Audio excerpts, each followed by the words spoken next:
dowladda hoose ee degmada Burco ayaa maanta bilowday hawlgalo ay ku banaynayso dhowr wado oo mara gudaha magaalada kuwaas oo ay waxyeeleeyeen roobabkii guga oo si wanaagsan uga curtay guud ahaan gobolka Togdheer.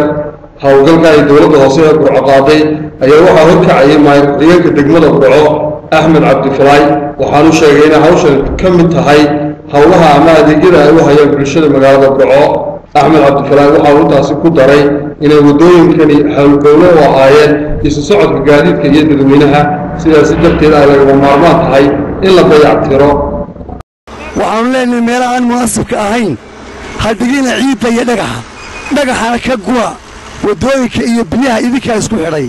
waxaan leenahay walaalayaal annagana gacan ma siiya waad ogtiin kaaniyaadkeegu ma badna dhowr cagaf baa magaalada jooga dhowrka cagafna dee way kooban yihiin wax laga qaban karaa lafdhabartii magaalada wadadii ahayd ee wadnaa ah ee hawd oo dhan ka soo gelaysay ayuu baanu awoodda saarnay in aanu banayno gaadiid fara badan baa ku burburay wadooyinkii uga gudbayay xagga biyo mareenka ee barigana iyadana sidoo kale waanu banaynay insha Allah waana wadi doonaa intii awooddeeda maalin kaba joojin doono dadka magaalada ka cabanaya biyaha waa run meelo badan baa jira laakiin waxaanu go'aansanay meelaba meesha ka khatarsan tahay in aanu ku bilowno shaqada.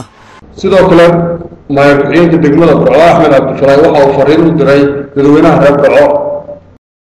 dadweynaha waxaanu mar labaad u ogeysiinaynaa kana codsanaynaa dhagaxa hor yaalla meelaha wadooyinka la xidhay inay ka baneeyaan biyahana aanay isku celin meelaha wadooyinka la degan yahay ay wada furaan.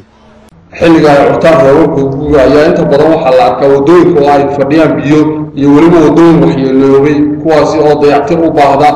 وبشير إبراهيم Universal TV Burco.